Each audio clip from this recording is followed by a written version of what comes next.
Hello, and welcome to the Case 4. I am Matt Campobasso, and today I want to jump right in.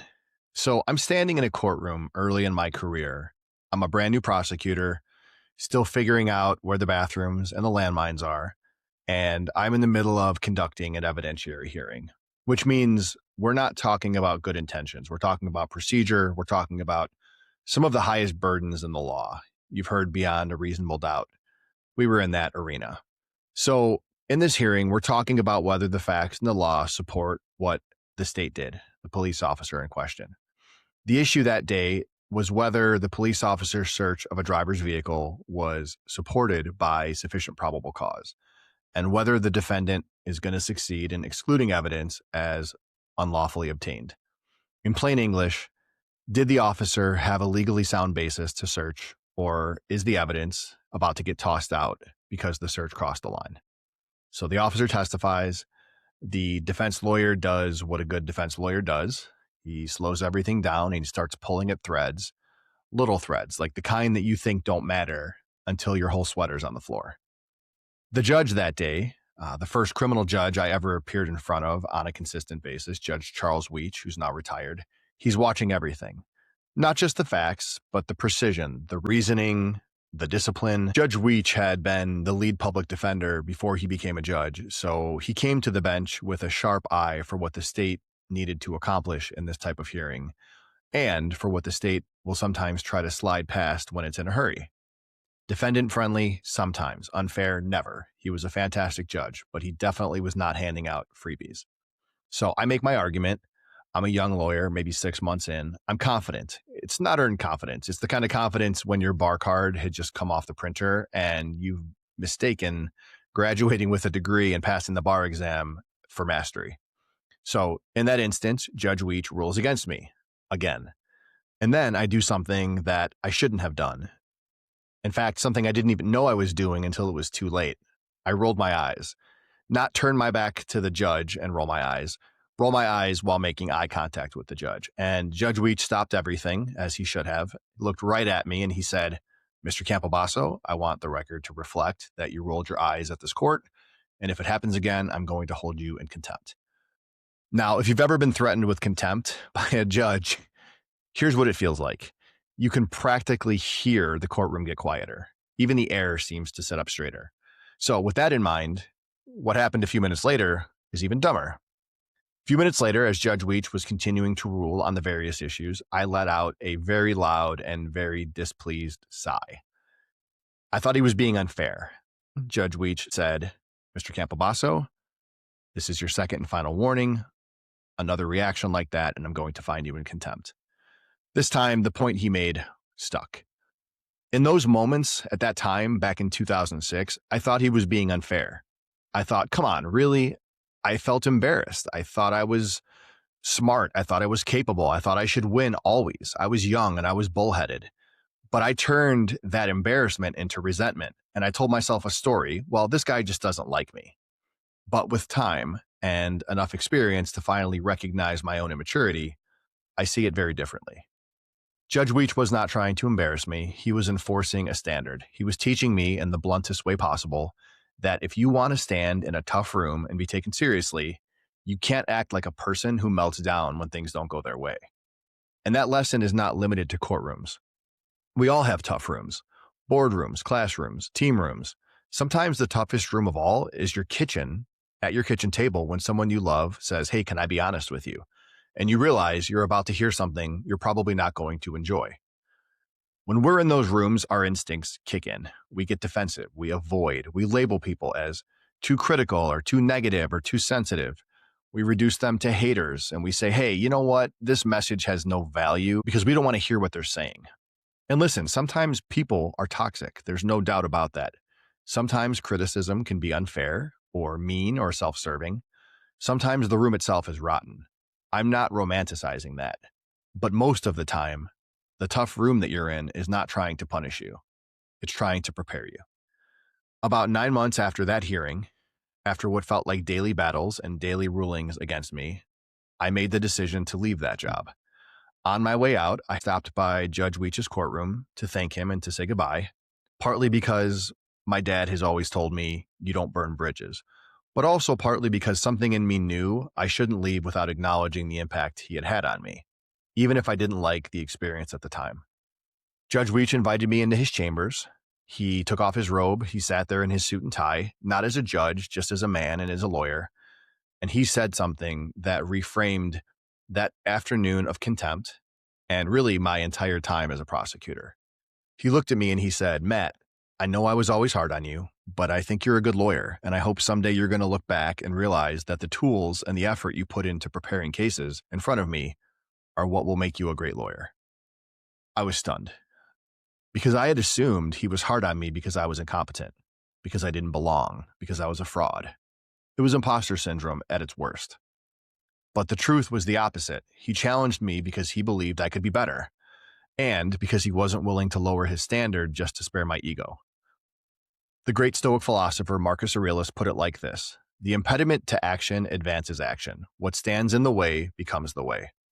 Judge Weech was the thing standing in my way, and later I realized he was part of the way. So let me ask you a question.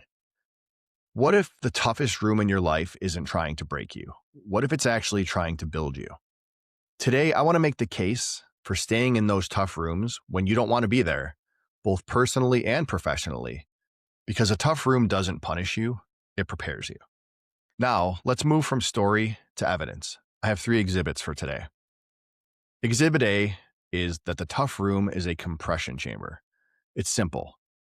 Being in a tough room brings with it pressure, and pressure reveals leaks. In an easy room, you can get away with fuzzy thinking. You can get away with incomplete preparation. You can talk around the weak spots, and you hope nobody notices. In the tough room, every weak spot gets noticed. And in that hearing that day in front of Judge Weech, the weak spot wasn't effort. It was the chain of reasoning. What did the officer actually observe? What did he infer? What did he do next? And does the law allow that leap? Judge Weech's posture that day was basically, walk me there, don't tell me where you want to end up, show me how you got there. And that's what tough rooms do. They force you to separate confidence from proof. They expose the gap between I think I'm right and I can prove to you that I'm right, or the gap between I feel prepared and I'm prepared under scrutiny. And when you're human, that exposure, it stings. It can feel like judgment of you as a person, but most of the time, it's not. It's actually judgment of your work, your rigor, your process. So, Exhibit A explains why the tough room feels intense. Exhibit B is what happens if you don't run away, if you stay long enough for the pressure to turn into skill. Exhibit B is standards creating transferable skill. Here's what I didn't understand back then. I wasn't preparing for Judge Weech. I was building a system that could survive a Judge Weech. Because when you know something is going to challenge you fairly, relentlessly, you stop winging it. You stop relying on momentum. You stop hoping that the weak part of your argument doesn't get noticed. You tighten the chain. You verify assumptions. You prepare like someone is going to press on the exact point you're glossing over. And that discipline becomes portable. It travels into executive life, where the toughest room might be a meeting where someone finally says, walk me through your logic. It travels into operations, where the plan breaks the moment reality touches it. It travels into parenting, where your kids don't care about your intentions, they care about your consistency. And it travels into relationships, where the toughest room isn't court, it's accountability. And here's a fact that I'm going to put on the record, because it matters and it's humbling. When I was a prosecutor, I lost a lot. If you're keeping score, it was not pretty. I probably lost 80% of the cases that I tried. That's not a confession of incompetence, it's a description of reality. I was young, I was learning fast, and I was appearing in front of a judge who did not reward close enough. The standard was the standard. But those losses were tuition, and tuition is painful for a reason. Those lessons later helped me become an extremely effective lawyer in private practice, where the cases were bigger, the issues were more complex, and the margin for sloppy thinking was still zero.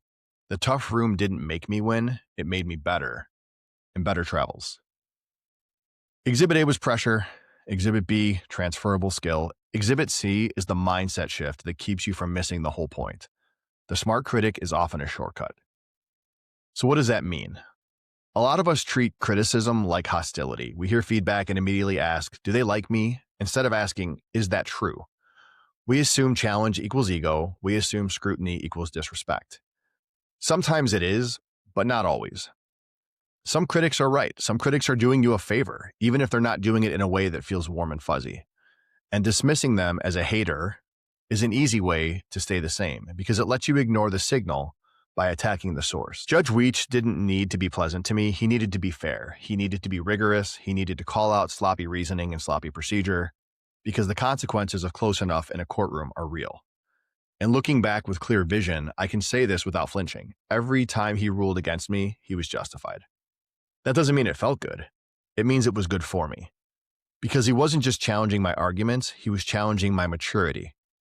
That eye rolling was not a small thing. It was a tell. I wasn't just losing a legal point. I was showing everyone in that room that I did not yet know how to lose like a grown man. So that's the evidence. Now, if you're listening to this and thinking this sounds like a recipe for tolerating bad environments, you're right to raise it.